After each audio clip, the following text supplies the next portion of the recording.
퇴직금 3억 원. 한평생 내 몸 갈아 넣으며 성실하게 일한 대가이자 내 남은 인생의 든든한 버팀목이 되어줄 마지막 보루입니다. 그런데 이 돈으로 치킨집을 시작했다가 정확히 2년 만에 모든 것을 잃고 차가운 신용불량 통보를 받은 한 남자의 이야기가 있습니다. 이게 과연 드라마 속 먼 나라 이야기일까요? 한 언론 보도에 따르면 2024년 한 해에만 폐업 신고를 한 자영업자가 무려 100만 명을 넘어섰다고 합니다. 관련 통계가 집계된 이래 처음 있는 일입니다. 오늘 우리는 이 100만이라는 숫자 속에 가려진 어쩌면 바로 우리 자신의 이야기가 될 수도 있는 한 가장의 꿈과 좌절을 냉정하게 들여다보려 합니다. 올해 58세인 김영철 씨. 이름만 대면 알만한 대기업에서 30년을 꼬박 일하고 얼마 전 명예퇴직을 했습니다. 그의 손에 쥐어진 퇴직금은 3억 원. 아파트 대출금을 갚고 나니 노후 자금으로는 턱없이 부족하게 느껴졌습니다. 그때부터 마음이 조급해졌습니다. 사장님 소리를 들으며 제2의 인생을 시작하고 싶다는 꿈, 그리고 무엇보다 뭐라도 해야 한다는 불안감이 그를 창업으로 이끌었습니다. 주변에서는 다들 치킨집을 권했습니다. 본사에서 다 알아서 해주는데 뭐가 걱정이냐. 브랜드 이름값이 있는데 설마 망하겠어? 라는 말들이 그의 불안한 마음에 확신을 심어주었습니다. 결국 그는 가장 유명한 프랜차이즈 중 한 곳과 계약서에 도장을 찍었습니다. 그때까지만 해도 그는 자신의 퇴직금이 앞으로 24개월 안에 연기처럼 사라질 것이라고는 꿈에도 상상하지 못했습니다. 현실의 벽은 생각보다 훨씬 차갑고 높았습니다. 창업 비용은 눈덩이처럼 불어났습니다. 한 유명 프랜차이즈의 경우 가맹비와 교육비, 인테리어 비용만으로 1억 원에 가까운 돈이 들어갑니다. 여기에 상가 보증금과 수천만 원에 달하는 권리금까지 내고 나니 3억 원 중 2억 5천만 원이 가게를 열기도 전에 순식간에 사라졌습니다. 남은 돈은 고작 5천만 원. 초기 운영 자금으로는 턱없이 부족했습니다. 가게 문을 열자 거짓말처럼 손님들이 몰렸습니다. 배달 주문 알림은 쉴 새 없이 울렸고 하루 100만 원 넘게 팔리는 날도 있었습니다. 월 매출 3천만 원, 연 매출 2억 원을 훌쩍 넘기며 장사가 잘 되는 듯 보였습니다. 김영철 씨는 밤늦게까지 닭을 튀기며 피곤한 줄도 몰랐습니다. 하지만 이것은 잔인한 착시였습니다. 최근 한 자료에 따르면 연 매출 2억 원을 올리는 치킨집이라도 점주 손에 실제로 떨어지는 순이익은 월 250만 원, 연 3천만 원에 불과한 경우가 허다하다고 합니다.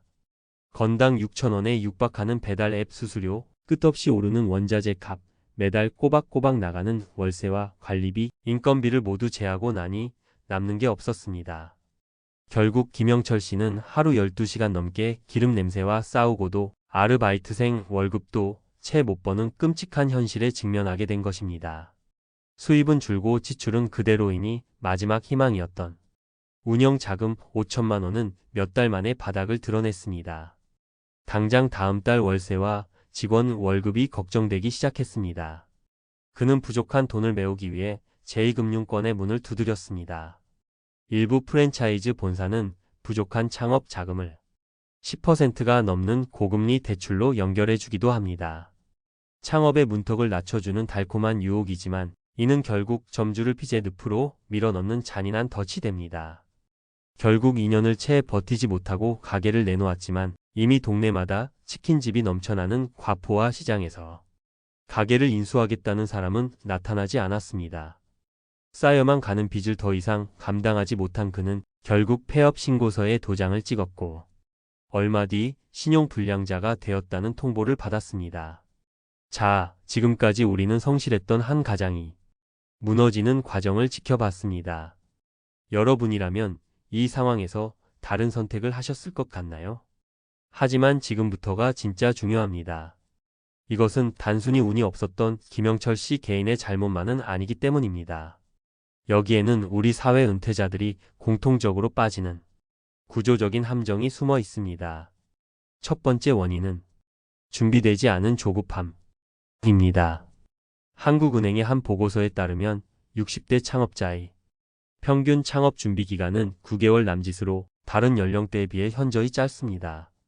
충분한 시장 조사나 경험 없이 퇴직 후의 불안감 때문에 너무 서둘러 결정을 내리는 경향이 있습니다. 두 번째 원인은 소득 구조에 대한 무지입니다. 앞서 말씀드린 연 매출 2억, 순수익 3천 이라는 공식을 몰랐던 것이 치명타였습니다. 겉으로 보이는 화려한 매출과 실제 내 통장에 쓸쓸하게 남는 돈의 엄청난 차이를 냉정하게 계산하지 못했던 것입니다. 그리고 마지막 원인은 위험한 쏠림 현상입니다.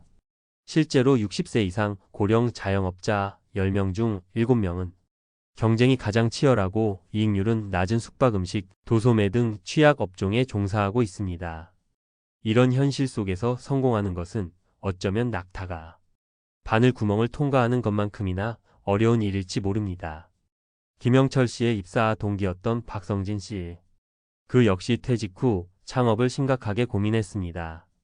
하지만 그는 바로 가게를 알아보는 대신 동네 치킨집에 주방 아르바이트생으로 취직했습니다. 1년간 뜨거운 기름 앞에서 직접 닭을 튀기고 배달 주문을 받으며 그는 책상에서는 절대 알 수 없었던 현실을 온몸으로 깨닫게 되었습니다. 매출의 함정과 상상을 초월하는 노동 강도를 체험한 후 그는 창업의 꿈을 접었습니다. 대신 그는 자신의 퇴직금을 개인형 퇴직연금 IRP 계좌로 옮겨 안정적으로 운용하며 연말마다 쏠쏠한 세액 공제 혜택을 받고 있습니다.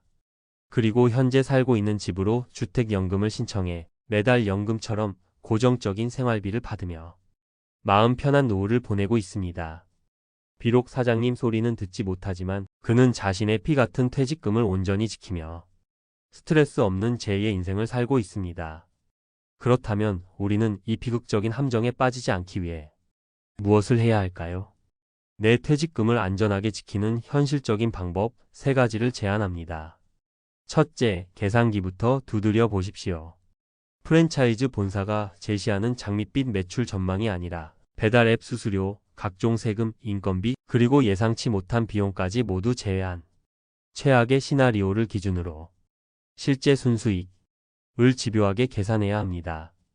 내 손에 쥐어지는 돈이 최저임금보다도 못하다면 그건 사업이 아니라 고된 노동일 뿐입니다. 둘째, 최소 1년은 예비 사장님이 아닌 학생의 자세로 사십시오.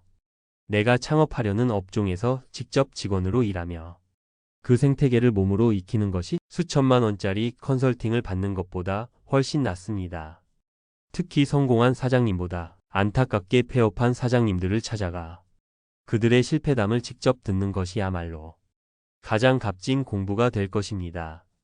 셋째, 창업이 유일한 대안이라는 착각에서 벗어나야 합니다. 퇴직금은 모험을 위한 사업 자금이 아니라 내 남은 생을 지켜줄 노후 생활 자금입니다. 앞서 박성진 씨의 사례처럼 IRP 계좌를 활용한 안정적인 자산 관리, 내 집으로 연금을 받는 주택연금, 혹은 소박한 귀촌생활 등 위험한 외줄 타기를 하지 않고도 안정적인 노후를 보낼 방법은 분명히 존재합니다. 퇴직 후의 삶은 대박을 노리는 도박장이 되어서는 안 됩니다. 2024년 한 해에만 100만 명이 폐업하는 이 잔인한 현실은 이제 안일한 자영업 창업이 더 이상 평범한 사람들이 노후 대책이 될 수 없음을 우리에게 경고하고 있습니다. 사장님이라는 허울 좋은 이름보다 훨씬 더 중요한 것은 내 남은 인생을 불안과 빚의 굴레 없이 평온하고 안정적으로 살아가는 것입니다. 오늘 이 영상이 퇴직금을 손에 쥐고 희망과 불안의 기로에 서 계신 모든 분들이 가장 현명하고 안전한 선택을 내리는데 작은 등대가 되기를 진심으로 바랍니다. 오늘 제 이야기가 조금이라도 도움이 되셨다면 혹은 비슷한 고민을 하고 계신 주변 분들이 떠오르셨다면 구독과 좋아요 버튼으로 응원해 주시면 감사하겠습니다. 또한 여러분의 소중한 경험이나 생각을 댓글로 남겨주시면 더 많은 분들에게 큰 지혜와 위로가 될 것입니다. 감사합니다.